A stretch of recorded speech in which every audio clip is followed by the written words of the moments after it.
We're on the phone today with the one and only Andy Scott, guitarist for the band Sweet. They've got a new album out. It's called Isolation Boulevard. Andy, how you doing today? Yeah, pretty good. Excellent. Surviving. Well, that's the best we can do these days, I think. Yeah, are you still in lockdown where you are? Things are kind of starting to open up a bit, but everyone's still distanced and wearing masks, and it's slow going here. Yeah, okay. We are still in lockdown, but our illustrious leader with the shock of blonde hair still now actually has a bit of a plan. So as long as the vaccine, gets around to the majority of people, we might actually start seeing some gigs start coming together again in the very near future. So. Excellent. Yeah, hopefully that is the case. It seems like it's been forever since things have been the way they used to be. You're in the Midwest somewhere, aren't you? Yep, we're in Minnesota. Oh, North Midwest. Yep. Well, Andy, it's great speaking with you. I really appreciate your time today. Yeah, I'm very happy to talk to our brothers across the Atlantic there.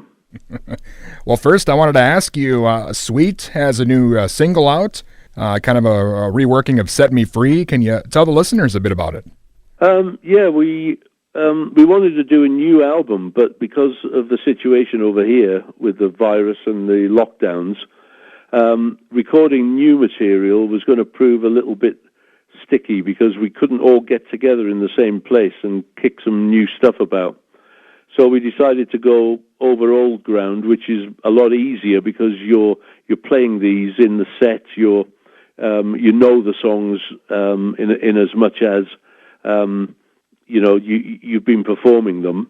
So from that point of view, it came together a little bit quicker. We were also, because the lockdown, just as we were starting, the lockdown stopped for about 6 weeks, I think, September, October, and we were able to not all of us be together, but I could get the singer down to my studio and work on a couple of things. He could come down for an afternoon, and the same with the bass player who also sings, and that way, and plus they've got their own studios at home. I mean, that way we could piece together, and it doesn't sound the way like an isolated album. It sounds like we've all played all the time together, like the old way, Sure.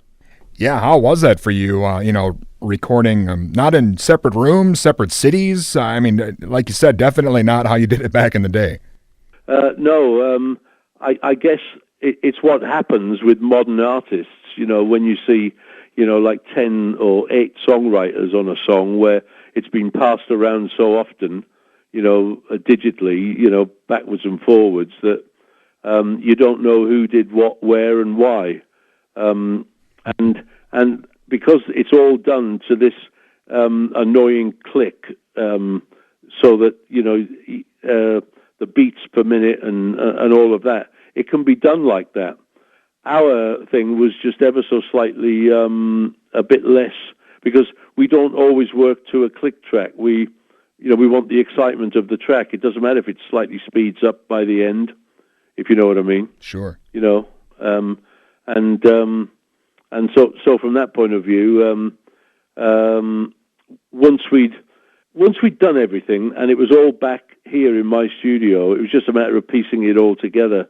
I'm not the computer guy. I have a great young lad who's a fantastic engineer, and I have to give him a fair bit of credit for this. Well, I know you've got a new video out for Set Me Free, and that's coming from the album Isolation Boulevard. Of course, play on Sweet's album from the 70s, Desolation Boulevard. So how was that, that idea? I know you mentioned being in lockdown, but what was that like for you to go back and revisit some of these old classic Sweet songs? Well, we were sat in the studio, and as I said, we decided to go over old ground because it was the obvious option to do this. And also, we didn't have Paul Manzi's voice on much material thus far. So when you do TV tracks, you sometimes you need a voice on there as well. And so we just did it. In the end, we did it in a kind of right logic here. These are the tracks. Let's just work our way through them, and you play the way that you would on stage, and work it out from there. And then it comes down to making sure that when you mix it in a more open way rather than the way that you would have mixed it, had it been a pop single for the radio. And I think it's really worked because we opened all the shoots on the drums, and the drum sound is amazing. Yeah, I'm glad that you were able to have, somewhat of a semblance of how it used to be done, because I know you haven't had a lot of chance to record with the current lineup, but doing it through email probably isn't the best way to start things off, but that's great you guys were able to at least get together for a little while. Yeah, as I say, we have another album to make for Sony, and we'll be getting, once we come out of lockdown, we'll be making a start on that, and it'll probably either get released by the back end of this year. We have a UK tour in November, December. It would be great if we could get it out for that, but the chances are it'll probably not come out until the spring of next year, really. Because there'll be a lot of people queuing up to release stuff this year if we get to that point. Did you like the video for Set Me Free? Yeah, it was cool that you guys were able to get the video out there as well. I know a lot of people are just kind of on hold, but you guys are out there doing it. I think that's great. We did that all in our own space. I was in my studio. Bruce, the drummer, because we threw it at him and said, we're going to be doing this. He made a drum kit up from the things in his shed and his garage and his garden. I don't know if you've noticed that on the video, but you have another look. Yeah, that's awesome. And Andy, the early albums from Sweet, such a huge influence, not just for musicians who came up after you guys, but, the whole landscape of music, really. I mean, you guys had so many great songs you're still hearing all over the place, and you hear it in people's music now that's on the radio as well. Yeah, we know that Motley Crue and a few of the hair bands over there kind of used Sweet as a bit of a template when they were forming.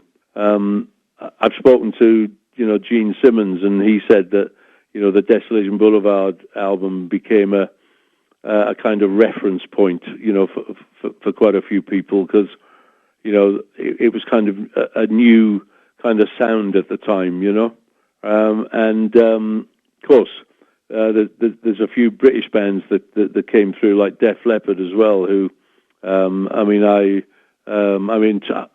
in touch with Joe on a fairly regular basis. He's a really nice guy, and the other guy that I have a lot of time for these days is Steve Lukather. He is hilarious as a person.